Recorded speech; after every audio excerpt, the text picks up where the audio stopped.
Monseigneur, un grand merci. Voilà près de 4 années que nous nous connaissons suite à votre décision de réaliser dans ce site exceptionnel ce magnifique complexe dénommé Centre diocésain Pape François. Certes, si le chantier n'a pas toujours été facile par l'importance de cette lourde rénovation, toute notre équipe de bâtisseurs vous remercie du fond du cœur pour votre confiance que vous nous avez témoignée pendant toute cette longue durée. Nous avons, un peu, appris à vous connaître et observer toutes vos qualités, de meneur, homme de terrain, homme de cœur, à partager nos quelques moments parfois de découragement, fatigue, remise en question sur différents problèmes posés. L'amour du bien faire, de la réussite et concrétisation d'un projet est en vous. Vous êtes un bâtisseur, Monseigneur, et nous sommes fiers de notre évêque qui a beaucoup donné, apporté dans notre ville et département. Vous avez réussi à vous fondre dans notre équipe en partageant avec nous les repas amicaux incontournables qui forment un groupe bien soudé, avec de la bonne humeur, ambiance amicale, camaraderie et solidarité. Ces souvenirs resteront ancrés dans nos mémoires. Attentifs, bienveillants, vous avez su nous connaître et vous adapter à notre langage professionnel bien spécifique, et ceci en nous indiquant les grandes lignes du projet à tenir. Vous faites partie, Monseigneur, de notre équipe de constructeurs. Nous tenons également à remercier vivement Damien, votre économe qui a su, pendant ces 4 années, défendre à la fois les intérêts de l'association diocésaine et le projet pour qu'il puisse être le résultat obtenu aujourd'hui. Personnellement, je me suis habitué à vous, Damien. J'ai apprécié sincèrement vos remarques pertinentes, votre rapidité de compréhension, vos suggestions diverses, où j'ai été à l'écoute, car je sais que vous allez toujours dans le sens de l'originalité et du savoir-faire. Je n'oublie pas, bien sûr, vos collaboratrices et collaborateurs. Toutes et tous ont été sensibles à mes demandes, aux questions formulées par les dossiers administratifs, comptables et autres. Leur sourire et gentillesse m'apaisaient lorsque j'arrivais à l'économat, moi, un petit peu agacé ou perturbé, suite à un problème rencontré sur le chantier. Je leur en remercie. Aussi, en guise de notre reconnaissance et gratitude, nous avons voulu graver, Monseigneur, notre empreinte en vous offrant cette fontaine qui marque l'achèvement des travaux, tout corps d'État. Une fontaine rasante, aux courbes simples mais élégantes, moulée et adaptée au parc, sans impact visuel prononcé. Elle donnera, nous l'espérons, l'envie de la découvrir, de l'approcher, de la toucher tout en restant sécurisante pour tous et principalement pour les enfants qui voudront instinctivement s'y tremper. Cette réalisation est le fruit d'une décision commune de tous les intervenants du chantier. Elle a fait l'unanimité et nous vous l'offrons, Monseigneur, de tout cœur. Nous en sommes très honorés. Qu'elle soit à jamais la gravure et l'enracinement dans le paysage d'une réalisation réussie par un travail commun de tous, en symbiose et accord parfait. Je ne voudrais pas conclure ces quelques mots sans avoir une pensée amicale de nous tous présents pour notre cher René, qui nous a quittés il y a tout juste 11 mois. Il aurait été fier de se rallier à ce partage d'hommes de chantier qu'il aimait tant et transmettre au maître de l'ouvrage le fruit d'un travail bien accompli. Nous adressons à Chantal, son épouse, ici présente, je crois, avec nous, toute notre sympathie et affection amicale. Une période s'achève, Monseigneur. Vous allez nous quitter. De notre côté, nous nous retirons du chantier.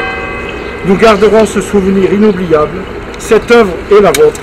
Au nom de toute l'équipe, Monseigneur, un très, très, très grand merci.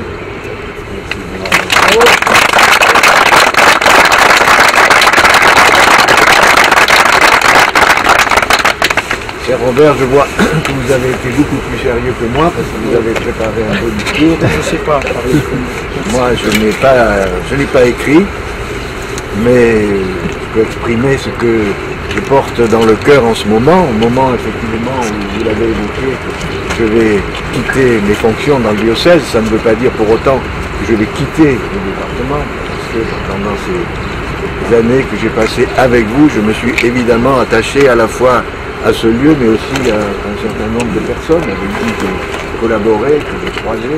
Donc quand on fait partie d'une famille, on ne tourne pas la page comme ça du jour au lendemain en oubliant tous ceux que l'on a aimés. Vous me remerciez pour cette réalisation. En fait, chaque fois que je rencontre des cas pensés qui me remercient, je leur dis, mais vous savez, moi je n'ai rien fait. Hein.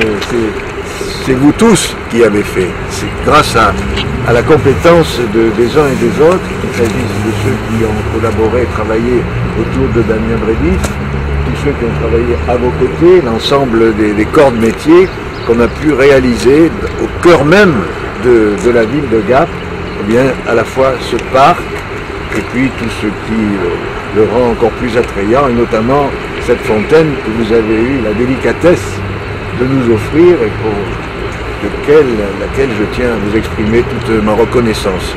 Et ce qui me réjouit le plus dans tout ce que nous avons pu faire ensemble, c'est le fait que ce parc soit à la disposition des gars pensés et qui n'est pas tardé à se l'approprier. On doit bien, parce que maintenant ce passage est devenu un raccourci pour se rendre de la place de la Doucette à la patinoire, mais surtout aussi celles et ceux qui viennent ici lorsqu'il ne pleut pas pour pique-niquer, pour que les enfants puissent jouer sur la pelouse. J'ai vu des photos aussi où certains déjà viennent se baigner alors que ce n'est pas une piscine, ce qui veut dire qu'il faudra être particulièrement attentif pour ce qui est de la sécurité. Mais vraiment, ce qui me réjouit, c'est que les gars pensés aient fait de ce lieu leur lieu.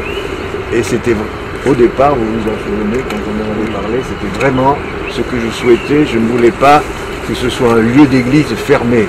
Une église fermée, eh bien, ne correspond pas à sa vocation. Le mot même d'église se traduit par assemblée.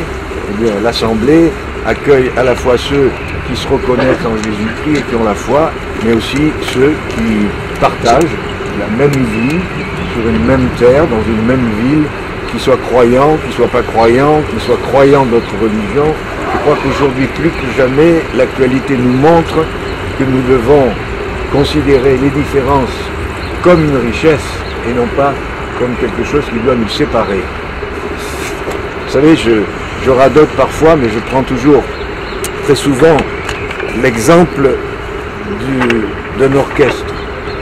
Et ça là, vous devez être sensible à ça, vous qui êtes musicien.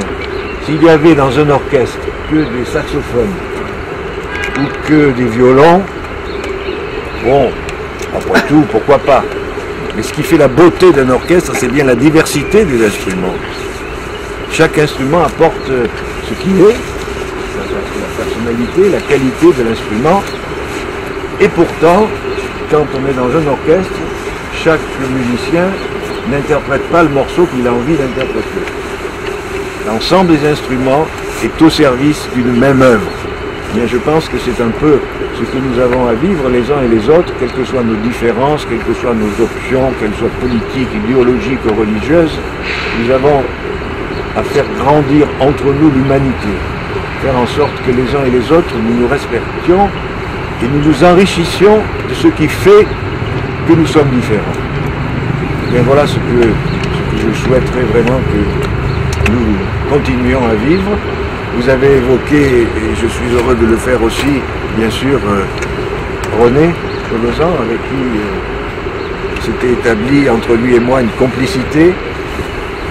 On lui doit beaucoup ici, beaucoup par sa disponibilité, beaucoup par sa présence, mais aussi par son sens des détails. Ce que j'admirais chez lui, c'est qu'il était capable d'aller sortir de vieilles réserves, des choses qu'on pensait ne plus jamais utiliser. Il savait les remettre en valeur comme il l'a fait avec des micros, on les voit partout, un certain nombre de statues qui étaient couvertes de poussière dans les réserves. Il a fait revivre tout ça. Et aujourd'hui, j'espère que là où il est, il se réjouit avec nous eh bien, de ce que nous célébrons, à savoir notre amitié. Un très grand merci. Merci.